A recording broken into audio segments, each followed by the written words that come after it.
Quando se fala da existência de Deus e da criação do mundo, está-se no âmbito da metafísica. O que é a metafísica? A metafísica é a rainha das ciências cujos princípios se alcançam pela nossa própria razão. Acima dela, só a teologia sagrada, cujos princípios não se alcançam por nossa razão, senão que nos são fornecidos por revelação. Mas a metafísica é a rainha das ciências e, com respeito a ela, todas as demais ciências e artes são como partes potenciais dela. Só se resolvem perfeitamente nela mesma a metafísica. E a metafísica tem uma história atribulada. O primeiro metafísico deve dizer-se Platão. Mas Platão, ao mesmo tempo que era um grande metafísico, esse mesmo grande filósofo que descobriu o suprassensível, em sua chamada segunda navegação, era, no entanto, um lógico sofrível, não era um grande lógico. E isso prejudicou a falta de um alicerce lógico mais robusto, prejudicou sua mesma metafísica. Então, digamos que a metafísica, com Platão, está como em embrião. Foi preciso que seu melhor discípulo, Aristóteles, fundasse, desse à luz, trouxesse à luz a metafísica, e, no entanto, mesmo com Aristóteles, a metafísica ainda está na infância, ela não saiu de sua infância. Ela só sairá da infância e atingirá a idade adulta com Tomás de Aquino no século XIII, depois de Cristo. Sucede, porém, que tampouco Tomás de Aquino nos deixou a metafísica de forma sistemática. Tomás de Aquino era um teólogo sagrado, e tudo nele girava em torno da sistematização da teologia sagrada, cujo ápice é sua Suma Teológica. Naturalmente, tudo que se pode hoje dizer de metafísico está já, de algum modo, em Santo Tomás, mas não o está de forma, repito, sistematizada. Está por sistematizar-se. Deixou-nos ele esta tarefa árdua, algo árdua. Este ano pretendo lançar um livro chamado Lições de Metafísica, com que pretendo dar os primeiros passos na sistematização da metafísica. E falar de existência de Deus, repita-se, e criação do mundo, é estar no ápice da metafísica. Por quê? O que é a metafísica? A metafísica tem vários nomes, Ela tem por sujeito o ente enquanto ente, mas ela tem vários nomes. Ela pode dizer-se metafísica porque está além do físico, ou pode estar além do físico. É um termo não criado por Aristóteles, é posterior a ele, e no entanto, tem o mesmo sentido, pouco mais ou menos, que o suprassensível platônico. Tem outro nome, que é teologia, que muitos chamam teologia natural, eu prefiro chamar teologia filosófica. E por que é teologia? Exatamente porque é a ciência de Deus. E tem, finalmente, o nome de filosofia primeiro. Por quê? Porque é primeira, graças a que estuda as causas e os princípios primeiros de todas as coisas. Pois bem, por aí já se vê que estudar a Deus e sua existência e sua criação é estar não só no bojo da metafísica, mas na cúspide dela, no ápice dela, no cume da metafísica. Pois bem, o que direi a vocês hoje aqui, é um princípio de sistematização de algo extremamente árduo, mas necessário. Funda-se, em geral, nas primeiras questões das segunda questão 2 e 3 da Suma Teológica, em outras obras de Santo Tomás, além, naturalmente, da mesma metafísica de Aristóteles. Pois bem, a existência de Deus. Diga-se, antes de tudo, que, para falar precisamente, Deus não existe. Deus é. Por quê? Existir, etimologicamente, quer dizer provir de. né? Provir de alguma causa, provir de algo. E Deus é incausado, não provém de nada. Exatamente por isso é que o ideal é dizer que Deus é, não que Deus existe. Naturalmente, isso fica mais difícil na nossa língua e várias vezes dizemos que Deus existe, eu mesmo digo, para facilitar a comunicação. Porque Deus é, o verbo ser, nesse sentido absoluto, intransitivo, ele é muito pouco usado em português. Mas lembremos que Deus disse a Moisés, eu sou aquele que é, né? É nesse sentido, né? Exatamente, que por isso até alguns dizem que a metafísica de Santo Tomás é a metafísica do Êxodo, né? do Êxodo, do livro do Êxodo da Bíblia. Pois bem, então, posto isso, eu direi aqui com muita frequência, Deus existe, sabendo-se, porém, que, propriamente falando, Deus não existe, Deus é. Ao final, vocês verão aqui o que que quer dizer Deus é. Isso eu deixarei para o fim dessa breve palestra. Pois bem, a primeira coisa quanto à existência de Deus é saber se essa existência de Deus nos é evidente. Na história da metafísica medieval, escolástica, né? Santo Anselmo propôs que sim, Deus é-nos evidente, daí que ele tenha apresentado o mal chamado argumento ontológico. Na verdade, esse termo foi cunhado por Kant, na verdade é um argumento antes ideológico que ontológico. Por quê? Porque, como já se verá, ele se baseia, né, nas ideias. Porque diz Anselmo, não há nada que de maior se possa pensar que Deus. Mas, se Deus existe no nosso pensamento como a coisa maior que se possa pensar, e existe também na realidade, ele será sumamente grande. Logo, Deus existe. Este é um argumento plenamente idealista, né? Ele tem sabor idealista, e a ele vai responder Santo Tomás com toda a propriedade. Nós podemos tranquilamente conceber um ente que seja a maior coisa que possa existir e, no entanto, não crer na sua existência. Resumindo, o contra-argumento de Santo Tomás pode dizer-se que, se Deus fosse evidente, não haveria ateus. Não só a presença claro, há coisas evidentes que são negadas, né? O idealismo moderno, né? Ou então doutrinas como a de Malebranche, de Berkeley, etc., negam o evidente, né? Negam que o que nós vemos seja. Mas isso é dito da boca para fora, né? Você, por mais idealista que seja, e nega que um touro seja o que é um touro, se ele correr atrás de você com os chifres apontados para você, você vai correr, né? Então, é o tipo da negação do evidente que é da boca para fora. Quando se nega, por exemplo, o princípio da contradição, né? Que reza que o ente é e não pode não ser ao mesmo tempo pelo mesmo aspecto, né? Ou quando se diz que a verdade não existe, mas é verdade que a verdade não existe, ou seja, essas negações dos primeiros princípios, elas são da boca para fora, né? São completamente da boca para fora. Mas, obviamente, Deus não nos é evidente, até porque é suprassensível e, se fosse evidente, repita-se, não haveria não só ateus, como a grande quantidade de ateus, que não só há hoje, como sempre houve, né? Há sistemas inteiros filosóficos que são de fundo ateístico. Pois bem, então o argumento de Santo Anselmo é um argumento que pode dizer-se idealista. Repita-se que podemos conceber um ente com respeito ao qual nada possa ser maior e, no entanto, não crer nele, né? Podemos tê-lo como produto de nossa imaginação. Então, Deus não é evidente.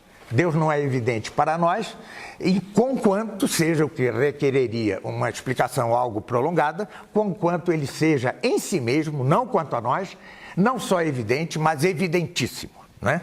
É mais ou menos como o Sol com respeito às corujas ou aos morcegos. Nada é mais evidente sensivelmente que o Sol. E, no entanto, a debilidade do órgão visual, em termos de órgão visual, das corujas e dos morcegos, os impede de ver o Sol. Assim também, conquanto Deus seja evidentíssimo, a nossa débil inteligência não o pode ver, não o pode ter por evidente. Então ele não é evidente e é preciso então demonstrar que ele existe. Daí a segunda pergunta, a segunda questão. A existência de Deus é demonstrável? Esta é a segunda questão que devemos fazer-nos, né? Antes de provar a existência de Deus, há que perguntar se esta prova, esta demonstração existe, é possível. E, pois bem, é possível de um modo particular. O que vou dizer agora, repito, necessitaria um longo desenvolvimento, vou tentar resumi-lo, né? A demonstração propriamente científica é a demonstração pela causa. Vamos nela da causa, que é uma premissa para descobrir o efeito. É a chamada demonstração propter quid. Essa demonstração é a propriamente científica.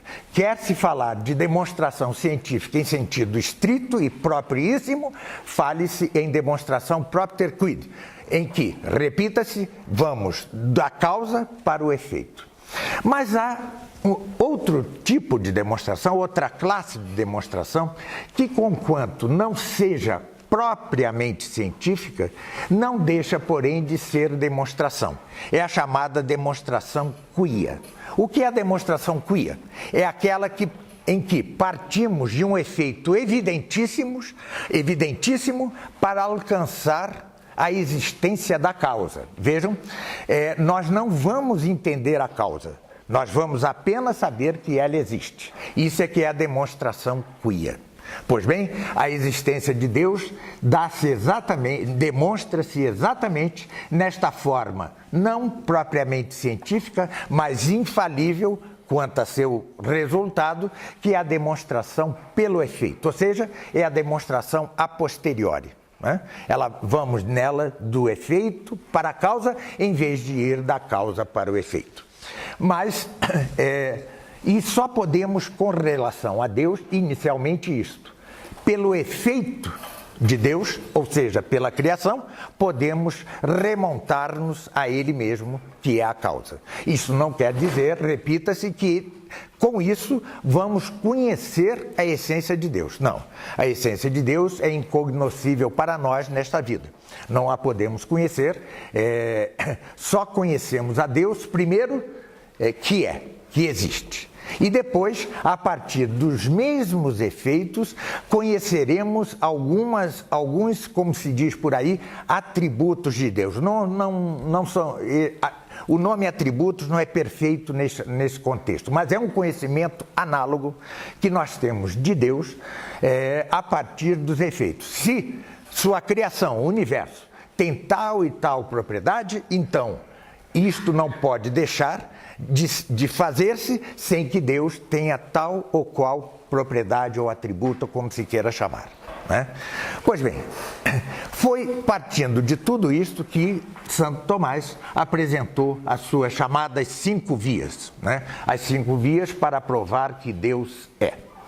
O traço comum destas 5 vias é que elas partem exatamente do sensível evidentíssimo.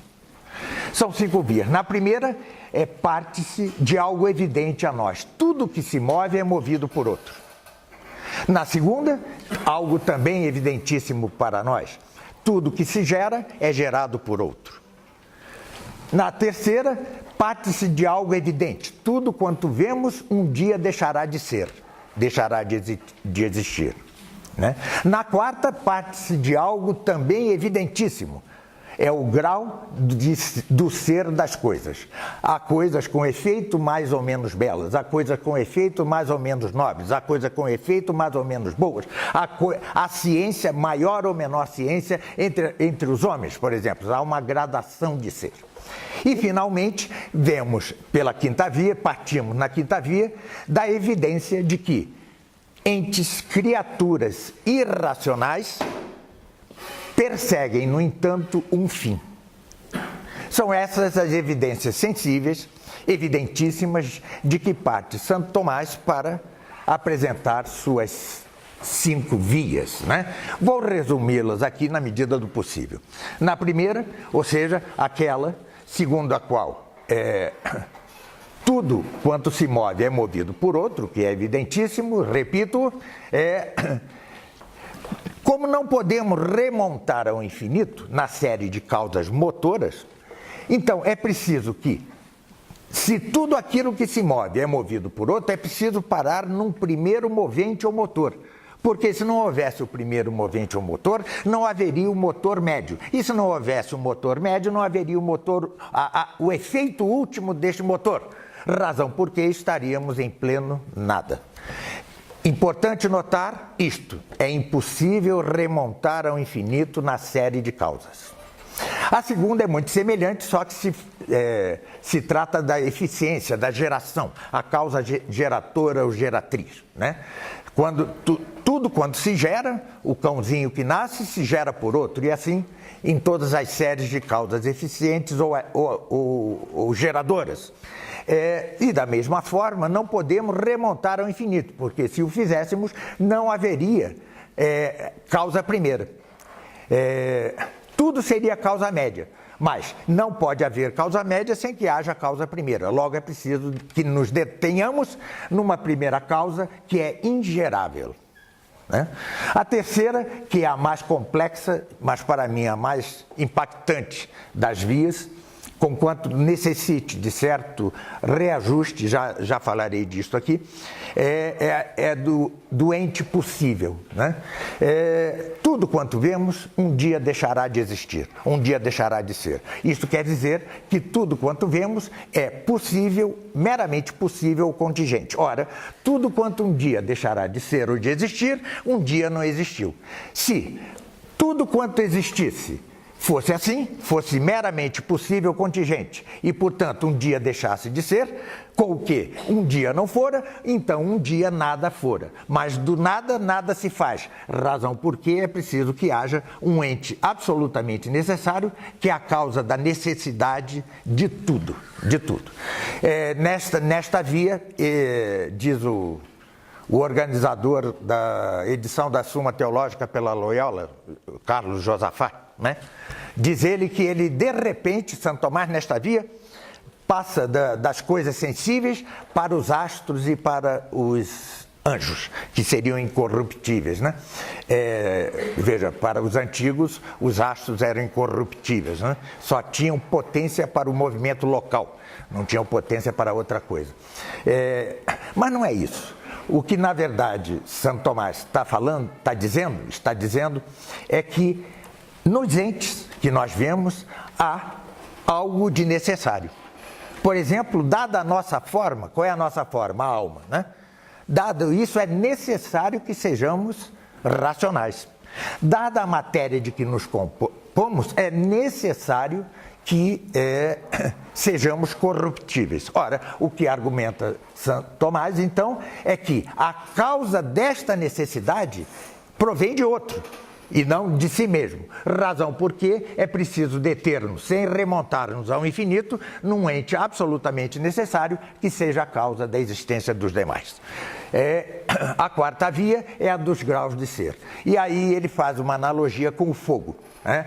Tudo quanto é mais ou menos quente porque é aquecido pelo fogo, que é o maximamente quente. Assim, se há entre os entes coisas mais ou menos belas, coisas mais ou menos boas, coisas mais ou menos nobres, coisas mais ou menos ciência, é porque então algo que, assim como o fogo é o maximamente quente, algo que seja maximamente bom, algo que seja maximamente belo, nobre, etc, etc.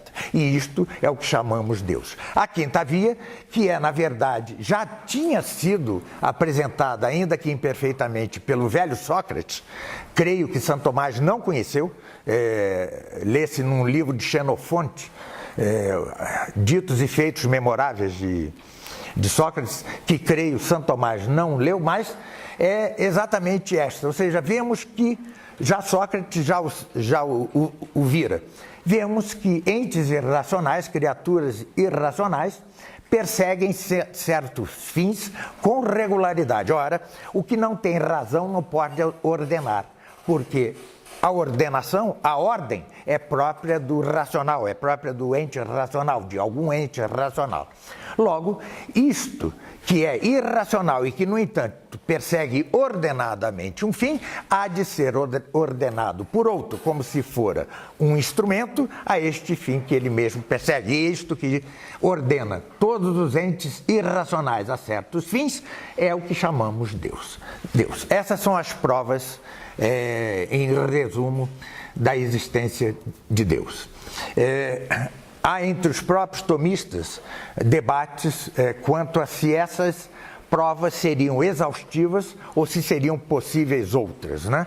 É um assunto complexo. Um grande metafísico, como foi o padre Cornélio Fabro, dá 30 provas além dessas 5.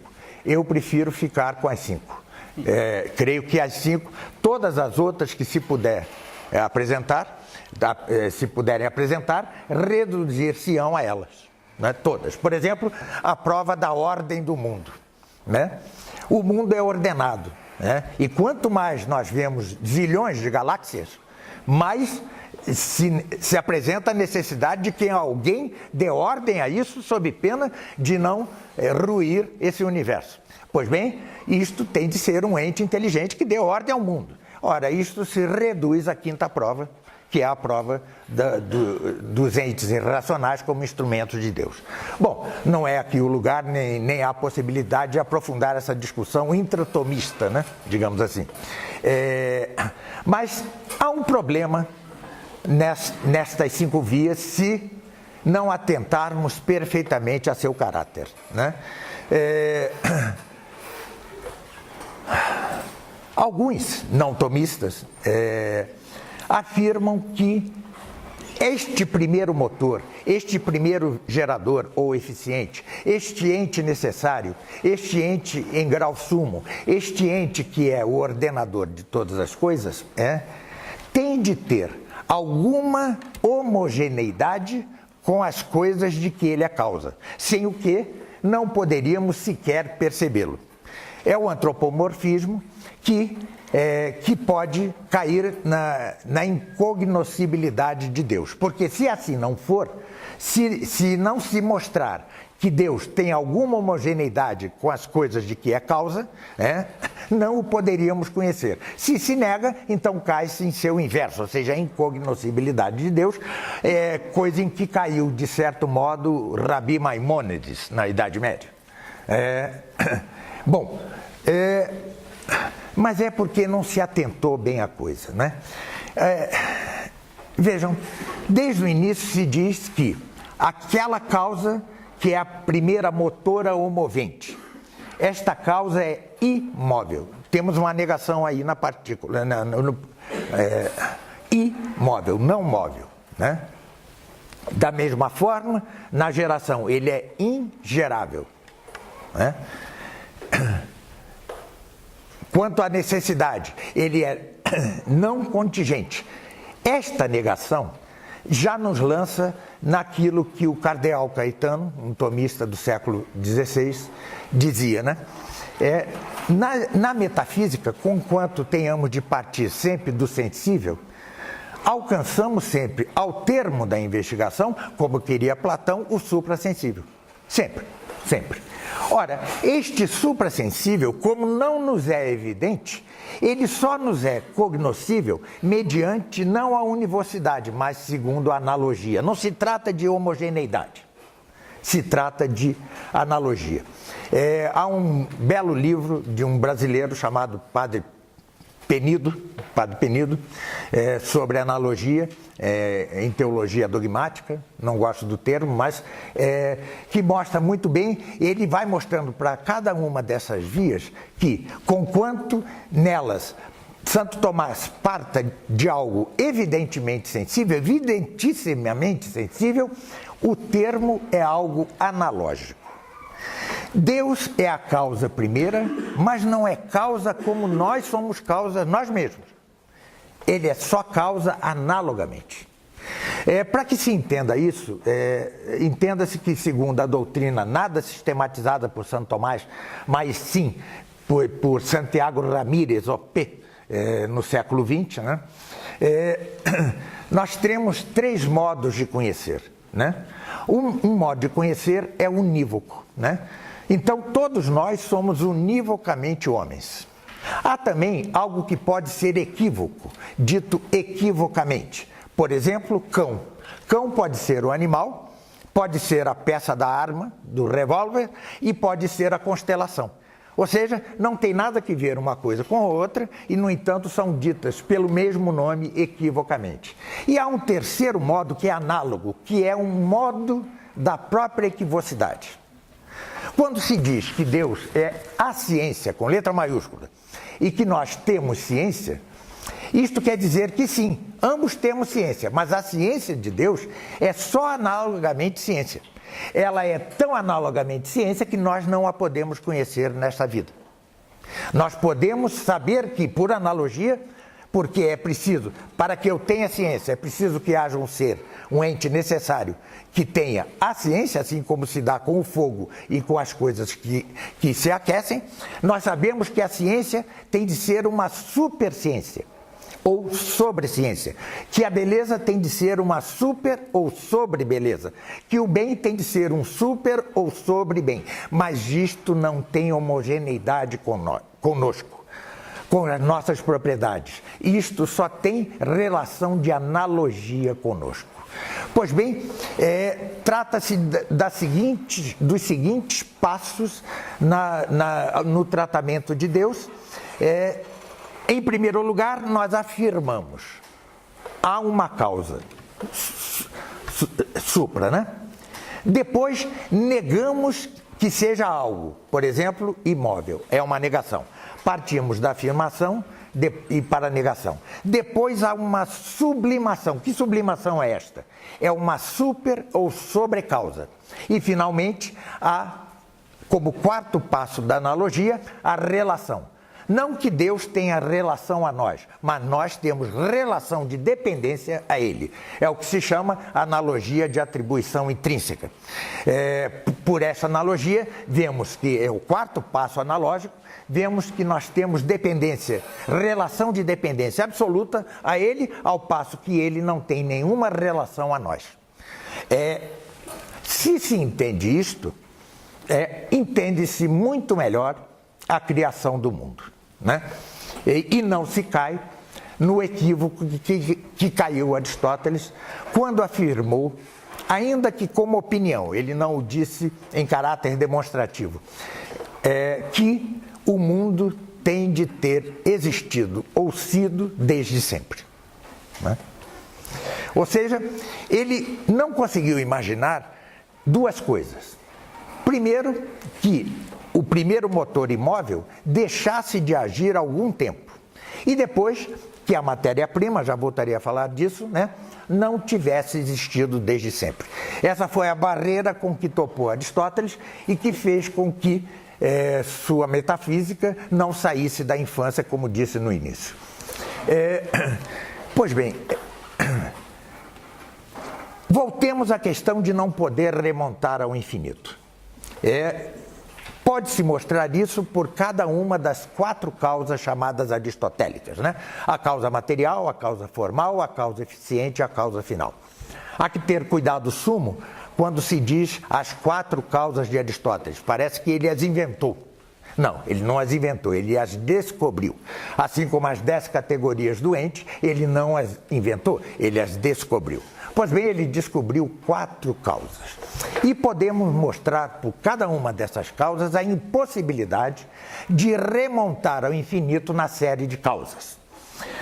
Para facilitar aqui, me aterei a 2 delas. A primeira é a causa eficiente, ou motora, e a segunda é a causa material. Né? Repita-se algo que já disse aqui, não há série de causas se além da última coisa, que é o efeito delas, não houver uma ou certa quantidade de causas médias. Mas não pode haver causa média se não... Por exemplo, a catedral que vemos ali. Ali não há catedral nenhuma, mas suponhando que houvesse uma catedral. Nós vemos a catedral e a vemos como efeito da ação dos pedreiros, dos trabalhadores braçais. Vemos depois que estes trabalhadores braçais foram movidos por um chefe de obras, né? Por um capataz. Este capataz, por outro lado, foi movido por um engenheiro.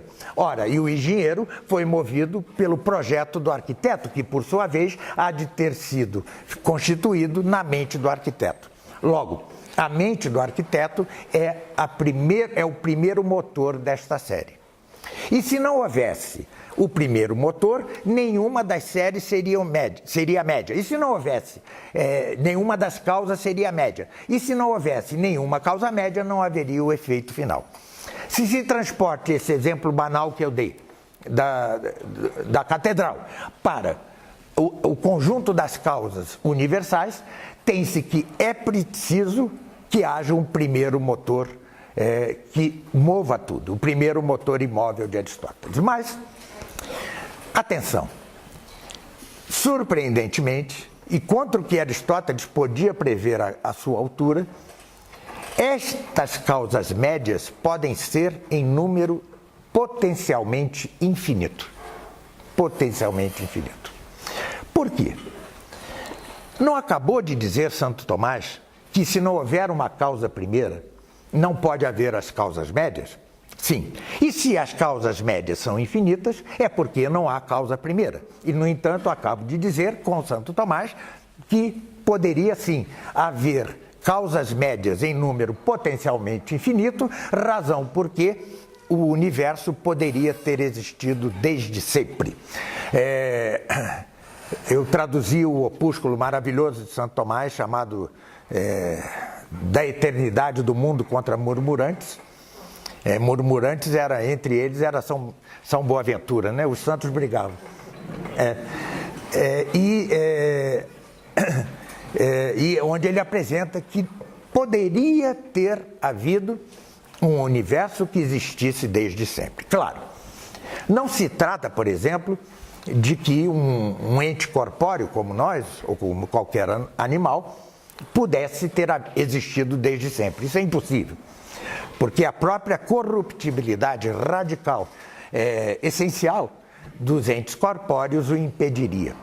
Mas nada impede que uma criatura separada, né? Ou seja, um anjo, tivesse havido desde sempre, já explicarei por quê. Ou que o universo em conjunto tivesse havido desde sempre, existido desde sempre, segundo sucessão. Um universo material sensível, em que cada um de seus entes seja corruptível, mas que se suceda no tempo. Por exemplo, que a sequência de homens pode ser potencialmente infinita para frente ou para trás. Isso quer dizer que não conseguimos chegar a um termo numerando a série de homens para trás nem para frente. Pois bem, e por que pode ser assim? Isto não nega, repita-se, não se contradiz Santo Tomás ao afirmar isto, ao pôr que o universo poderia ter sido desde sempre? Acabamos de ver que a causa eficiente requer uma causa primeira eficiente. Da mesma forma, quanto à causa material. A diferença entre a causa eficiente e material é que a eficiente nós remontamos na série de causa ascendentemente, ao passo que na material nós descemos, descendente à procura da última causa, né? E tampouco posso entrar aqui em detalhe nisso. A última causa material é a chamada matéria-prima, que não tem forma, que é pura potência e que, no entanto, é o limite último da causalidade material. Pois bem, se há este limite último da causalidade material, raciocinava Aristóteles, então ela deve ter havido desde sempre, mas este raciocínio é equivocado, porque deve pensar-se exatamente o oposto. Assim pela razão mesma de que a matéria-prima não pode existir se não estiver informada, ela necessita maximamente da criação. E a criação é sempre divina, do nada, de nada. Aliás, eu prefiro dizer que o mundo foi criado de nada que do nada. Se digo que o mundo foi criado do nada, parece que o nada é um bloco de mármore talhado por Deus. Não, é de nada. Não há trânsito temporal entre nada e o ser. Não há trânsito temporal. Mas o que é preciso entender é que, se é preciso remontar nas causas eficientes a uma causa primeira, e se nas causas materiais nós descemos até uma causa última, que é a matéria-prima, o que é preciso entender é que, se remontamos assim nas causas eficientes, ascendentemente, e se há este limite último, que é a matéria-prima, na série de causas materiais, o fato é que Deus pode tê-los feito desde sempre, porque exatamente Ele não só é o primeiro de todas as causas, o primeiro de todas as séries de causas, senão que está fora delas, acima delas. Ele não tem homogeneidade nenhuma com a série de causas criadas. Ele está fora, é acima, é absolutamente transcendente quanto às próprias séries de causas que ele mesmo move. Por isso é que dizia Santo Tomás que a questão da criação não é uma questão temporal, mas entitativa. Não se trata de tempo. Há um exemplo antigo que vem da patrística, né? Imaginemos um pé que desde toda a eternidade esteja pousado na terra. Desde sempre está ali pousado na terra. Ora, ele é coetâneo, digamos assim, da marca que ele faz na terra. E, no entanto, ele é a causa e a marca é o efeito. Assim também, Deus é como um grande pé pousado na terra, ainda que ele esteja ali desde sempre, ele sempre será a causa deste efeito. Mas, como toda metáfora, essa tem suas limitações, né? Porque Deus não, enquanto o pé e a marca na terra têm certa homogeneidade entre si, são homólogas de certa maneira, não há nenhuma homogeneidade, nem homologia entre as criaturas de Deus. Ele está absolutamente acima, fora, extra, supra, sobre a série de causas que ele mesmo provoca, que ele mesmo cria, né? Ele é absolutamente o outro, ele é absolutamente a outra causa. E isto permite, sim, que ele tivesse criado um universo cuja existência se desse temporalmente, segundo sucessão, desde sempre. Desde sempre. E isto não contraria em nada o dito por Santo Tomás, e ele não se contradiz em nada ao polo, né? Repitamos os 4 passos da analogia. Primeiro passo, afirmação, há uma causa. Segundo passo, negação, esta causa é imóvel. Né? Terceiro passo, sublimação, você lança essa causa para fora, para cima da série de causas. E último passo da analogia é a relação, não desta supercausa com respeito às outras causas causadas, senão que sim destas causas causadas com respeito à supercausa, uma relação de dependência absoluta que se traduz numa analogia de atribuição intrínseca. Né? Todos os entes têm uma dependência ontológica de Deus e sabemos-lo por analogia de atribuição intrínseca. Pois bem, temos aí, em resumo, todo o quadro da metafísica de Santo Tomás com respeito à existência de Deus e com respeito à criação do mundo. Claro que o que foi possível dar aqui foi de modo breve, mas isso é suficiente para aguçar os debates e as perguntas, né? Deus é porque ele é o próprio ser subsistente por si mesmo. Deus é o ente por essência, ao passo que nós somos entes por participação. E exatamente por isso é que não podemos conhecê-lo por essência nesta vida. Entes participados não podem conhecer senão o que é complexo, senão o que tem alguma homogeneidade a ele. Nós não podemos conhecer a essência de Deus exatamente porque ele é completamente outro. Ele é um ente por essência. Ele é o próprio ser subsistente por si mesmo. Vejam como se dá a analogia. De início, nós vemos que tudo é ente. E o que é ente? Ente é o que é, ou seja, o que tem ser, ou seja, o que existe. Né? Mas tudo o que existe, que podemos conhecer por nossas próprias luzes, só existe porque recebe o ser de Deus. Ele tem o ser por participação, logo ele é um ente por participação. Ao passo que Deus não é participado, ou seja, nada lhe participa o ser, senão que ele é o próprio ser subsistente por si mesmo. Assim como ele é a própria bondade subsistente por si mesma, assim como ele é a própria beleza subsistente por si mesma, assim como ele é a ciência, a superciência subsistente por si mesmo. Tudo isto por a Deus, fora da série de causas que ele mesmo causa, torna possível que a criação do mundo se tivesse dado desde sempre, segundo sucessão. Mas atenção, sabemos por fé, agora é por fé, não por razão, sabemos que o mundo foi criado no tempo. Quando Gênesis diz no princípio, isto nos indica já que houve um início no tempo, né? E que é possível, vemos por tudo quanto eu disse aqui. Infelizmente, Aristóteles não o pôde alcançar. A metafísica de Aristóteles é mais ou menos como aquele homem que chega ao cume do Everest e desce rapidinho porque perdeu o fôlego, né? Ele chegou a tal altura metafísica que deve descer rápido. Mas, coitado, o Santo Tomás já foi ajudado pela revelação, por uma série de coisas. Ele ali, no auge do paganismo, ele fez até muito. Ele chegou até o cume, só desceu rápido, né? Sabemos por fé que o mundo foi criado no tempo e que não existiu desde sempre. E mais que isso, é melhor que o mundo tenha sido criado assim, com respeito a que ele seja uma imagem de Deus.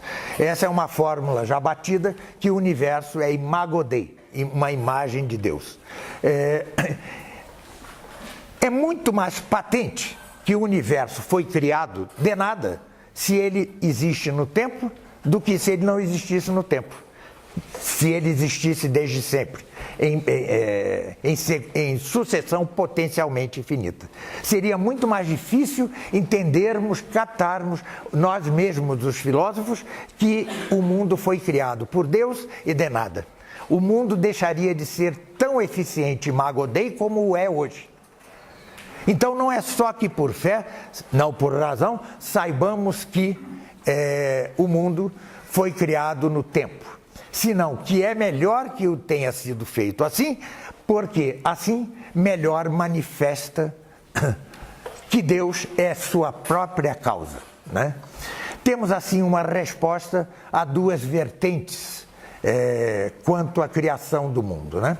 A vertente a aristotélica, a de Siger de Brabant, né, que era um aristotélico averroísta da Idade Média, segundo necessariamente o universo teve de existir desde sempre. E responde-se assim, sobretudo no âmbito católico, a corrente franciscana, que diz que necessariamente o mundo teve de ter sido criado no tempo e que não poderia ter existido desde sempre. Razão porque essa corrente franciscana imputa a Santo Tomás a autocontradição a que já me referi aqui. Fique, portanto, todo dito aqui como uma introdução a um assunto tão complexo, tão longo, que espero desenvolver em livro. Serão as minhas lições de metafísica, que sairá no ano que vem. Eu disse no início que Santo Tomás, conquanto tenha não só estabelecido definitivamente a ciência da Sagrada Teologia, ao lhe dar o sujeito próprio, ao defini-la com precisão, mas que, conquanto nos tenha legado uma sementeira de indicações metafísicas e em vários campos filosóficos, ele não nos deu sistematizadas. Por isso, eu me dei a mim mesmo a tarefa de sistematizar aquilo que Santo Tomás não fez. Um exemplo disso é este livro daqui, da Arte do Belo. Não estou fazendo propaganda não, embora o editor esteja aqui, ele está louco para vender livro. Mas esse daqui esse foi meu livro mais árduo. Por quê? Porque quanto a isto, nem Aristóteles, nem Santo Tomás sequer fundaram esta ciência, não passou esta ciência em suas mãos do estágio de embrião, né? Ou seja, não chegou sequer à infância. Com a metafísica, que eu lançarei, claro que já saiu da infância, já chegou à vida adulta, mas é uma vida adulta um pouco dispersa em Santo Tomás. Razão porque este livro será, antes que a fundação de uma ciência, como é este, será uma sistematização de uma ciência já fundada por um gigante. Muito obrigado.